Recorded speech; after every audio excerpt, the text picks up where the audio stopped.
সুখ দুঃখের সম্পর্ক এটা দেহর আত্মার মাধ্যমে, দেহর মাধ্যমে আত্মা পাবে, এটা হলো দুনিয়ার জগৎ। আর এর বিপরীতটা হলো কবরের জগৎ। কবরের জগৎটা হলো এমন, ডাইরেক্ট আত্মার মাধ্যমে দেহকে সুখ দুঃখ পৌঁছানো হবে। আর হাসরের জগৎটা হলো এমন, হাসরের জগতে সরাসরি সুখ দুঃখের সম্পর্ক ডাইরেক্ট দেহের সাথে, ডাইরেক্ট আত্মার সাথে। জান্নাতে গেলে জান্নাতের ভিতরে ডাইরেক্ট আত্মাকে মজা দেওয়া হবে, আবার ডাইরেক্ট দেহকে মজা দেওয়া হবে। যদি জাহান্নামী হয়, এই মানুষটাকে জাহান্নামে দেওয়ার পর ডাইরেক্ট দেহের ভিতরে জাহান্নামের সাজা দেওয়া হবে, আবার আত্মার ভিতরে ডাইরেক্ট জাহান্নামের সাজা হবে। কবরের জগৎ আর দুনিয়ার জগতের বিপরীতটা হলো আখিরাতের জগৎ, অর্থাৎ হাসরের জগৎ। প্রিয় ভাইয়েরা আমার, মানুষ যখন মারা যায় তখন থেকে তার কিন্তু কিয়ামত শুরু হয়ে যায়। একজন মানুষ যখন মারা যায়, মৃত্যুর পরে তার কবরটা হয়তো জান্নাতের বাগান হবে অথবা জাহান্নামের টুকরা হয়ে যাবে। এই জন্য তো নবী বলেন, আল কবর রাউযাতুম মিন রিয়াদিল জান্নাহ আও হুফরাতুম মিনান নার। কবর এটা কারো জন্য জান্নাতের বাগান হয়ে যাবে, আবার কবর কারো জন্য জাহান্নামের গর্ত হয়ে যাবে।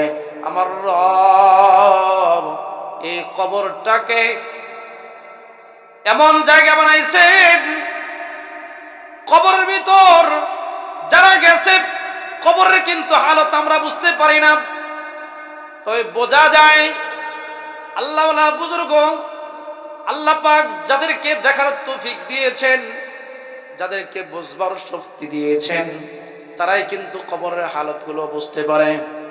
প্রিয় ভাইরা আমার, এই কবর এমন একটা জায়গা, সর্বদা কবর ডাক দেয় বলে, এই ইবনে আদম, কবর এটা পোকামাকড়ের জায়গা। এ কবর বলে, ইবনে আদম রে, আমি স্বামী আর স্ত্রীর ভিতরে পার্থক্য করে দেই। এই ইবনে আদম, মা আর ছেলের ভিতরে আমি পার্থক্য করে দেই। আমি হলাম এমন একটা ঘর, এই ঘরে যদি আসো তাহলে নেক আমল নিয়ে তোমাকে আসতে হবে। যদি নেক আমল ছাড়া তুমি আসো তাহলে তোমার আফসোস হবে। মানুষ যখন মারা যায়, ইমানদার ব্যক্তিও আফসোস করে, আবার বেঈমান ব্যক্তিও আফসোস করে। ইমানদার আফসোস করে এইভাবে যে আমি যদি অবসর সময় ইবাদত বন্দেগি করতাম তাহলে তো আমি আমলের পাহাড় বানাইতে পারতাম, কেন আমি কম আমল নিয়ে কবরে আসলাম। আর বেঈমান বলবে এইভাবে আফসোস করে করে বলবে, হায় হায়, আমি কেন ঈমান হারা হইয়া কবরে আসলাম। কবর সর্বদা আমাদেরকে ডাকে, কিন্তু আমরা কবর থেকে উদাসীন। কবরের পাশ দিয়ে আমরা যাই, কিন্তু কবরে দাঁড়ায় দাঁড়ায় যে একটু সালাম দিতে হবে, এই সালামের জিনিসটা আমাদের ভিতরে আসে না। কবরের ভিতর আমার মা বাবারা শুয়ে আছে, দাদা দাদিরা শুয়ে আছে, নানা নানিরা শুয়ে আছে, চাচা চাচিরা শুয়ে আছে, তারা আমাদেরকে ডাকতেছে। কবর থেকে মা ডাক দিয়া বলে, বাবা ডাক দিয়া বলে, তু তওয়াঙ্গার গশতি আজমালে মা ই জামা গাফিল শুদি আজহালে মা। কবর থেকে মা বাবারা ডাক দিয়া বলে, সন্তান রে, আমার সম্পদ দিয়ে গাড়ি বানাইলি, বাড়ি বানাইলি, টাকা পয়সার পাহাড় বানাইলি, বিয়ে শাদী করে আরামে চলস। কবর থেকে ডাক দেয়া বলে, বাবা ডাক দেয়া বলে, সন্তান রে, আজ দেউলিয়াপাড়া কবরস্থানের ভিতর আমি শুয়ে আছি। আমি দেউলিয়াপাড়া কবরস্থানের ভিতর শুয়ে আছি। আমাকে তো একদিন দেখতে আসলি না, কবর জিয়ারত করার জন্য তো তুই আমার কাছে আসলি না। একদিন সূরা ইখলাস পড়ে আমার জন্য তুই সালে সব করলি না। কবর থেকে মা বাবারা এইভাবে সন্তানদেরকে ডাক দিয়ে বলে, তু তাওয়াঙ্গার গশতিয়ে আজমালে মা ইজামা গাফিল শুদি আজহালে মা। এমন একদিন সময় আসবে রে সন্তান, আমি আজ কবরে শুয়ে আছি, তুই একদিন কবরের ভিতরে শুয়ে থাকবি, ঠিক কিনা? কবর থেকে মা বাবারা ডাক দিয়া বলে, কিন্তু আমরা কবরস্থানের পাশ দিয়ে যাই, কিভাবে কবরের স্থানে যাওয়ার পর কিভাবে জিয়ারত করতে হবে এই নিয়মটা আমরা জানি না, কিভাবে আমাদেরকে জিয়ারত করতে হয় কাউকে জিজ্ঞাসাও করি না, শেখার আগ্রহ নাই, শেখার আগ্রহ নাই, জানার আগ্রহ নাই। এইভাবে শয়তান নফসের উপরে চাপা বসে তাকে দুনিয়ামুখী করে দিয়েছে। শয়তান কবরস্থানে আসার পরেও কবরস্থান দেখে দিলের ভিতরে যে ভয় তৈরি হবে, এই ভয়টা শয়তান তৈরি করতে দেয় না। প্রিয় ভাইরা আমার, মানুষ যখন মারা যায় নেকির সমস্ত দরওয়াজা বন্ধ হয়ে যায়। নবী বলছেন তিনটা দরওয়াজা খোলা থাকে, ইজা মাতাল ইনসান ইনকাতা আমালুহু ইল্লা বিসালাস। নবী আমার বলেন মানুষ মারা যায়, মারা গেলে নেকির সমস্ত দরওয়াজা বন্ধ হয়ে যায়, তবে তিনটা দরওয়াজা খোলা থাকে। এক নাম্বার ইলমে নাফি, দুই নাম্বার সাদকায়ে জারিয়া, তিন নাম্বার ইসালে সওয়াব। ওয়ালাদুন সালেহ, এই ওয়ালাদুন সালের কথা বলা হয়েছে নেক সন্তান, সাদকাতুন জারিয়া, ইলমে নাফি, নেক সন্তান। এই তিনটা আমলের দরওয়াজা খোলা থাকে। ইলমে নাফি, জ্ঞান, জ্ঞান অর্জন করেছে, আর এই জ্ঞান অর্জন করে জ্ঞানগুলো প্রচার করে। যেরকম আপনাদের গ্রামের কৃতি সন্তান দিল খোলাসা জাহিদ ভাই, বন্ধুবর মানুষ, অত্যন্ত মহব্বত করেন। এই যে ভাই কবিতার মাধ্যমে আমাদের কাছে দিন প্রচার করতেছে, দিল খোলাসা জাহিদ ভাই যেদিন দুনিয়ার থেকে চলে যাবে, জাহিদ ভাই কিন্তু সারা জীবনে দুনিয়ার জমিনে থাকবে না। কিন্তু জাহিদ ভাইয়ের এই যে কথায় ইমান জাগে, এই সমস্ত বইগুলো হীরার চেয়ে দামি, এই সকল বইগুলো কিন্তু জাহিদ ভাইয়ের রয়ে যাবে। মানুষগুলো কবিতাগুলো পড়বে, পরকালের পুঁজি। করে না যে যত্ন পায় না সে রত্ন, করে না যে করুণা পায় না সে দয়া, করে না যে কর্ম সে তো সবার কাছে অবহেলার পাত্র, করে না যে শিক্ষা অর্জন সে তো সবার কাছে শিমুল ফুলের মতন। এই যে জাহিদ ভাই বই লিখে গেল ইলমে নাফি, এই কবিতাগুলো পড়বে আর ঈমান জাগ্রত হতে থাকবে। ঈমান কি হবে? ঈমান জাগ্রত হবে ইলমে নাফি। প্রিয় ভাইরা আমার, সাদকাতুন জারিয়া, এই যে সাদকায়ে জারিয়া, অর্থাৎ প্রত্যেক বছর এই যে কবরস্থানের উদ্যোগে মাহফিল হয়, এই মাহফিলের যত সব হবে, আলোচনা হবে, এর বিনিময়গুলো এই কবরবাসীগুলো শুয়ে শুয়ে এর সব পাইতে থাকবে। এটা হলো সাদকায়ে জারিয়া। কথা কয় না? এটা কি? এটা হলো সাদকায়ে জারিয়া। তিন নাম্বার নেক সন্তান, নেক সন্তান। এই যে আমার সামনে আব্দুর রহমান বসে আছে, আমার পাশে এক নওজোয়ান বসে আছে যার মা বাবা দুইজন নাই। এই যে আব্দুর রহমানের বাবার জানাজা আমি নিজে পড়াইছি। আব্দুর রহমান হাফেজ, আমার মসজিদে খতম তারাবি পড়ায়। প্রিয় ভাইরা আমার, মা বাবা চলে গেছে, কিন্তু নেক সন্তান এই যে আব্দুর রহমানকে দেখেন, আব্দুর রহমান তেলাওয়াত করে তার বাবা কবরে শুয়ে শুয়ে এর সবগুলো পায়। আল্লাহু আকবার বলেন। প্রিয় ভাইরা আমার, আমরা কবরস্থানের পাশ দিয়ে যাই, কিন্তু কবর দেখলে পরে কি করতে হয় এই নিয়মটা আমরা জানি না। কবর দেখার পর বলবেন আসসালামু আলাইকুম ইয়া আহলাল কবর, ইয়াগফিরুল্লাহু লানা ওয়া লাকুম, আনতুম সালাফনা ওয়া নাহনু বিল আসার। এই দোয়াটা আপনারা পড়বেন। মা বাবার চেহারা বরাবর দাঁড়ায় যাবেন, দাঁড়ায় গিয়া সূরা বাকারার আলিফ লাম মিম থেকে মুফলিহুন পর্যন্ত পড়বেন। এরপরে সূরা বাকারার শেষ আমানার রাসূলু বিমা উনজিলা ইলাইহি এখান থেকে শেষ পর্যন্ত তিলাওয়াত করবেন। সূরা ইখলাস 3 বার পড়বেন। 3 বার পড়লে 1 খতম কোরআনের সওয়াব হয়। সূরা তাকাসুর একবার পড়লে 1000 আয়াত তেলাওয়াত করার সওয়াব হয়। সূরা জিলজাল 2 বার পড়লে 1 খতম কোরআনের সওয়াব হয়। সূরা কাফিরুন কুল ইয়া আইয়ুহাল কাফিরুন এই সূরা 4 বার পড়লে 1 খতম কোরআনের সওয়াব হয়। সূরা নাসর এই সূরাটা 4 বার পড়লে 1 খতম কোরআনের সওয়াব হয়। প্রিয় ভাইরা আমার, সূরা কদর ইন্না আনজালনাহু ফি লাইলাতিল কদর এই সূরাটা পড়লে পরে 4 বার পড়লে 1 খতম কোরআনের সওয়াব হয়। মা বাবার কবরের পাশে দাঁড়া এই সকল সূরাগুলো পড়বেন আর দরুদ শরীফ পড়বেন, ইস্তেগফার পড়ে চলে যাইবেন। মার চেহারার সামনে দাঁড়ায় জীবিত অবস্থায় যেমন ভাবে আপনার মা আপনার দিকে তাকায় থেকে দেখতো, আপনার বাবা আপনার দিকে তাকায় থেকে দেখতো, আপনি কবরস্থানে আসার পর যখন কবরের সামনে দাঁড়ায় যাবেন ওই কবরের ভিতর থেকে আপনার মা বাবা আপনার চেহারার দিকে তাকায় থাকে। আল্লাহু আকবার বলেন। প্রিয় ভাইরা আমার, এইভাবে কবর জিয়ারত করবেন। জুমার দিন নবী আমার কবর জিয়ারত করার কথা বলছেন। এ উম্মতে মুহাম্মাদি,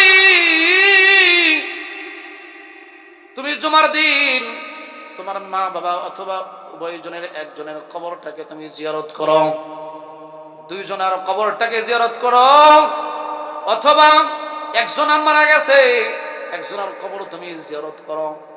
আল্লাহর নবী বলেন, যে সন্তান মা বাবার কবরের পাশে দাঁড়াইয়া মার জন্য দোয়া করে, রব্বির হামহুমা কামা রব্বায়ানি সগীরা, যখন মা বাবার জন্য দোয়া করেন, ও মালিক শৈশবকালে আমার মা বাবা আমার উপরে যেমন দয়া করেছিল, ও মালিক আজ দুনিয়ার জমিনে আমার মা বাবা কবরে, আমার দুনিয়ার জমিনে নাই, আজ কবরে শুয়ে আছে মা, মালিক শৈশবকালে যেমন ভাবে আমার উপরে দয়া করছিল ঠিক তেমন ওই মালিক তুমি মারা গেছে তোমার দরবারে হাজিরা দিয়েছে আমার মা বাবার উপরে ঠিক তেমন ভাবে তুমি দয়া করো। এরকম ভাবে যখন দোয়া করে নবী আরবি সাল্লাল্লাহু আলাইহি ওয়াসাল্লাম বলেন, রব্বুল আলামিন এই জিয়ারতকারী সন্তানের জিন্দেগীর সব গুনাহ মাফ করে দেন। শুধু তাই নয়, এই সন্তান যদি মা বাবার খেদমত নাও করে থাকে রব্বুল আলামিন তাকে খেদমত করেছে এটাও লিখে দেন। সুবহানাল্লাহ সুবহানাল্লাহ। প্রিয় ভাইরা আমার, কবর জিয়ারত করা কত দামি ইবাদত, কত দামি আমল, এটা তো আমরা বুঝি না। কবরের কথা স্মরণ হয় না। কেন স্মরণ হয় না? দুনিয়ার লোভ, দুনিয়ার লালচ আমাদেরকে গ্রাস করে নিয়েছে। বলা হয়েছে মৃত্যুর কথা যে ব্যক্তি বেশি স্মরণ করবে তার ভিতরে দুনিয়ার লোভ থাকবে না। আকসিরু যিকরা হাযিমিল লাযযাতিল মাউত, যে মানুষটা মৃত্যুর কথা স্মরণ করবে, যে ব্যক্তির ভিতরে মৃত্যুর কথা আসবে, মৃত্যু সম্পর্কে যে চিন্তা ভাবনা করবে, মৃত্যু সম্পর্কে যে ব্যক্তি মুরাকাবা করবে, এই ব্যক্তির ভিতরে দুনিয়ার লোভ থাকতে পারে না। থাকতে পারে? এই মানুষটার ভিতরে কোনো লোভ থাকতে পারে না। প্রিয় ভাইরা আমার, আমাদের আপনজন যারা মারা গেছে তাদের জন্য আমরা দোয়া করব। এই যে সন্তান তোমাকে ডাক দিয়া বলে, কারণ তোমার উপরে 7টা হক আছে। কয়টা হক? মৃত্যুর আগে প্রত্যেকটা সন্তানের 7টা হক, মৃত্যুর পরেও সন্তানদের 7টা হক। কয়টা হক? 7টা হক। মৃত্যুর পরে দুআয়ে মাগফিরাত করা, ইসালে সওয়াব করা, ইকরামে আহবাব আহলে কিরামত, আদায় দাইন, তানকিদ জায়েজ ওসিয়ত। কয় ইসালে সওয়াব করা, মা বাবাদের জন্য দোয়া করা, মা বাবার আপনজন যারা আছে আত্মীয় স্বজন তাদের সঙ্গে সম্মানজনক ব্যবহার করা, তাদের বন্ধু বান্ধব যারা আছে এদেরকে তাজিম করা, একে অপরের হক আদায় করা, ওসিয়ত যদি থাকে ওসিয়ত পূরণ করা, ঋণ থাকলে ঋণটাকে পরিশোধ করা, ঋণ আদায় করে দেওয়া, गाहे गाहे उनकी कब्र जियारत মাঝে মাঝে কবরস্থানে গিয়া গিয়া মা বাবার কবর জিয়ারত করা মা বাবাদের কবর তোমাকে জিয়ারত করতে হবে মা বাবাদের কবর জিয়ারত করো আর তুমি মৃত্যুর কথা স্মরণ করে দোয়া পড়ো আল্লাহুম্মা বারিক লানা ফিল মাউতি ওয়া ফিমা বাদাল মাউত এই দোয়াটা তুমি পড়ো আমার নবী বলেন যে উম্মতে মুহাম্মাদি দৈনিক 25 বার এই আরবি দোয়াটা পড়বে আল্লাহুম্মা বারিক লানা ফিল মাউতি ওয়া ফিমা বাদাল মাউত এই দোয়াটা যে উম্মত 25 বার ওজিফা করবে মৃত্যু হবে তে নবী বলেন আমি নবী ঘোষণা দিয়ে দিলাম এই উম্মতে মুহাম্মাদীদের মৃত্যু হবে এই মানুষটা শহীদের মর্যাদা নিয়ে কবরে যাবে সুবহানাল্লাহ मौत को समझा है गाफिल इख्तिताम जिंदगी मौत को समझा है गाफिल इख्तिताम जिंदगी दर हकीकत मौत तेरे इब्तिदाए जिंदगी जिंदगानी फख्र फानी कुछ नहीं जावेगा साथ शाह हातिम भी बरानामी या आखिर खली हाथ शाह हातिम भी बरानामी गया आखिर खली हाथ প্রিয় ভাইরা আমার মৌতের মাধ্যমে মানুষ জান্নাতে যাবে মৌতের মাধ্যমে মানুষ জাহান্নামে যাবে আল মাউতু জাসরুন ইলাল জান্নাহ নবী আমার বলেন মৃত্যু হলো জান্নাতে যাওয়ার সিঁড়ি মৃত্যু হলো জান্নাতে যাওয়ার সিঁড়ি প্রিয় ভাইরা আমার মৃত্যুর কথা স্মরণ করেই তো মাহে রমজানে আমাদেরকে বেশি বেশি আমল করতে হবে রব্বুল আলামিন মাহে রমজান উপলক্ষে সমস্ত মুর্দেগানদের কবরে আযাব বন্ধ করে দিয়েছেন এই মুহূর্তে তো জাহান্নামের দরওয়াজা বন্ধ আর জান্নাতের দরওয়াজা খোলা 30টা দিন রব্বুল আলামিন জান্নাতের দরওয়াজা খোলা রাখবেন রহমতের দরওয়াজা এখন খোলা আল্লাহর কাছে যখন যা চাওয়া হবে রব্বুল আলামিন তাকে তাই দান করবেন নবী আমার 3টা সিঁড়িতে দাঁড়ায় এমন ভাবে আমিন কেন বললেন হযরত জিবরাইল আমিন বললেন নবী যে উম্মত আপনার নাম শুনলো কিন্তু দরুদ পড়ল না এই লোক ধ্বংস হোক নবী বললেন আমিন এরপরে হযরত জিবরাইল আমিন বলেন ওই যে মানুষটা মাহে রমজান পাইলো কিন্তু তার জীবনের গুনাহটাকে maaf করাইতে পারলো না এই মানুষটা ধ্বংস হয়ে যাক নবী বললেন আমিন 3 নাম্বার হযরত জিবরাইল আমিন বলেন যে মানুষটা তার মা বাবাকে পাইল কিন্তু মা বাবার সেবা করে জান্নাত ক্রয় করতে পারলো না জান্নাত নিতে পারলো না এই মানুষটা ধ্বংস হোক নবী বললেন আমিন প্রিয় ভাইরা আমার মাহে রমজান পাইলাম যদি জীবনের গুনাহ maaf না হয় তাহলে তো আমরা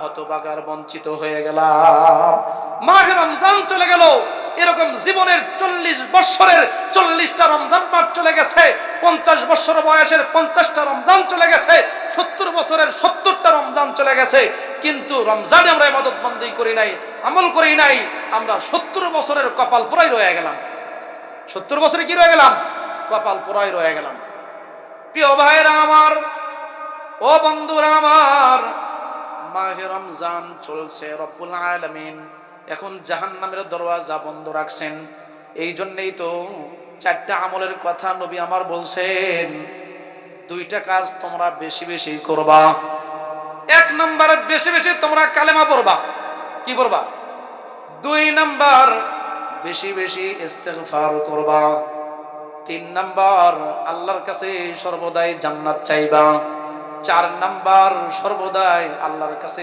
জাহান্নাম থেকে মুক্তি চাইবা 4টা আমল এই মুহূর্তে জাহান্নামের দরওয়াজা এখন বন্ধ আছে নবী এই জন্য বলছেন মাহে রমজানে কোন আল্লাহর গোলাম যদি মারা যায়, এই গোলামের কবরে কোনো সাজা হবে না, এই গোলামকে কোনো প্রশ্ন করা হবে না, বিনা প্রশ্নে এই গোলামকে জান্নাতে নেওয়া হবে। সুবহানাল্লাহ বলেছেন। কেন জান্নাতে নেওয়া হবে? কারণ জাহান্নামের দরওয়াজা এখন বন্ধ, জাহান্নামের দরওয়াজা এখন বন্ধ, জান্নাতের দরওয়াজাগুলো উন্মুক্ত। এই জন্য তো নবী বললেন, জাহান্নাম থেকে মুক্তি চাও আর বেশি বেশি জান্নাত চাও। আল্লাহুম্মা ইন্না নাসআলুকা জান্নাতাল ফিরদাউস ওয়া নাউযু বিকা মিনান নার। আল্লাহ তুমি আমাদেরকে জান্নাতুল ফিরদাউস দান করো। আল্লাহ তুমি আমাদেরকে জাহান্নাম থেকে মুক্তি দাও, জাহান্নাম থেকে আমাদেরকে বাঁচাও। আল্লাহুম্মা আজিরনা মিনান নার ইয়া মুজির, আল্লাহুম্মা আজিরনা মিনান নার। ও আল্লাহ, জাহান্নাম থেকে আমাকে বাঁচাও, জাহান্নাম থেকে আমাকে মুক্তি দাও। প্রিয় ভাইরা আমার, এখন জাহান্নাম থেকে মুক্তি চাইতে হবে। জান্নাত তো এখন খোলা আছে, হুর পরীরা ওই যে জান্নাতের ভিতর দাঁড়ায় যায়, জান্নাতের ভিতর দাঁড়ায় হুররা, এ জান্নাতের ফেরেশতারা, ও জান্নাতের ডিউটিকারীরা শুনে রাখো, হুররা বলে, এ আল্লাহর গোলাম, ইমানদার গোলামরা, তোমরা যারা আমাকে বিবাহ করতে চাও, আজকের রজনীতে বা দিনের বেলায় তোমরা তো রোজা রাখতেছো, তোমরা তো রাতের বেলায় তারাবির নামাজ পড়তেছো, তোমরা তো কোরআন তেলাওয়াত করতেছো, জিকির করতেছো, আর আল্লাহর কাছে এখন তো জান্নাতের হুররা তো এখন উন্মুক্ত হয়ে আছে, তোমার জন্য সর্বদাই জান্নাতটাকে সুসজ্জিত করা হচ্ছে। হুর বলে, এই ইমানদার গোলাম, আমাকে বিবাহ করার জন্য তুমি দিবারাত্রিতে আল্লাহর কাছে ফরিয়াদ করো। হুররা আমাদের সঙ্গে বিয়ে বসার জন্য তারা কি করতেছে? আমাদেরকে রিকোয়েস্ট করতেছে, ইমানদাররা তোমরা দোয়া করো। প্রিয় ভাইরা আমার, জান্নাত কেন চাবো? কারণ আমরা যখন 3 বার জান্নাত চাই, তখন জান্নাতে আল্লাহর কাছে বলে, আল্লাহ, ও মালিক, যেই মানুষটা তোমার কাছে 3 বার জান্নাত চাইছে, ও রব্বুল আলামিন, তুমি এই মানুষটাকে জান্নাতের মেহমান বানায় নাও। সুবহানাল্লাহ, এই মানুষটাকে তুমি জান্নাতের মেহমান বানায় নাও। রব্বুল আলামিন যখন ফের জান্নাত দোয়া করে, রব্বুল আলামিন তখন জান্নাতের দোয়া কবুল করে নিয়ে এই মানুষটাকে জান্নাতের মেহমান বানায় নেন। সুবহানাল্লাহ বলেন।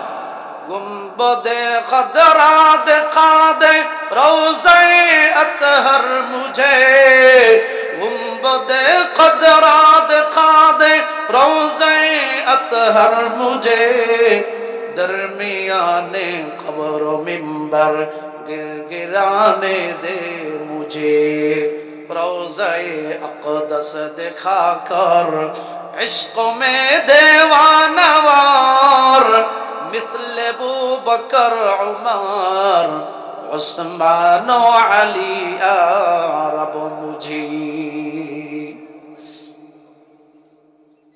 वमा अलैना इल्लल बलाग। अस्सलामु अलैकुम रहमतुल्लाह। যে আলোচনা করলাম, আমাদের সবাইকে আমল করার তৌফিক দান করুন, আমিন বলুন।